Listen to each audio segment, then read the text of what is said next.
अस्सलाम वालेकुम। हैप्पी किसान पाकिस्तान तो खुश आमदीद दोस्तों। अज की जी वीडियो है और रूटीन नालों हट के अज मैं अपने दोस्तों अपनी इस वीडियो के विच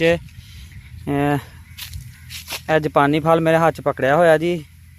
यदा मैं पौधा जड़ा है वो अपने अज दोस्तों दिखावांगा, क्योंकि अज मैं भी जिंदगी च पहली बारी वेख्या है और मैं क्या जी अपने दोस्तों भी जापानी फल का पौधा जड़ा है वो दिखाया जाए।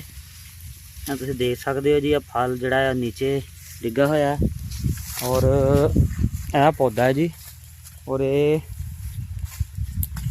आरफ वाला दे विच लगा होया है और काफ़ी कोई तकरीबन 10 साल पुराना है। यह पौधा जो फल भी मैं अपने दोस्तों को दिखाना जी। जापानी फल का पौधा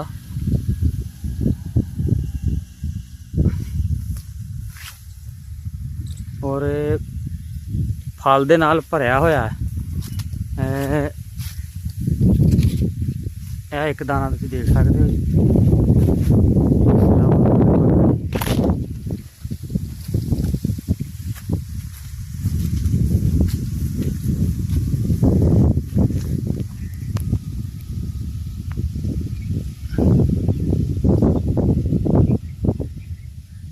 लो जी, तुम देख सकते हो जी, माशाअल्लाह इहदियां टाहनियां जड़ियां ने वो फल दे नाल छुपियां हुई ने।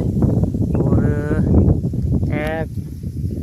पौधे के उपर जड़ा है जानवर जड़ा है इनू नहीं पकन देंगे। जिस तरह ही दाना थोड़ा जिहा पकन के नज़दीक जाता है, जानवर उन्होंने खा के खराब कर देंगे। और इनू उतार के जिस तरह अंब की पैल पाई जाती है, इस तरह इसकी पैल पा के तो फिर इनू खाधा जाता जी।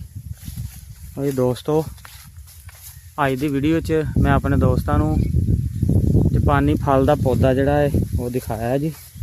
वीडियो अच्छी लगे इनू लाइक तो शेयर जरूर कर देना।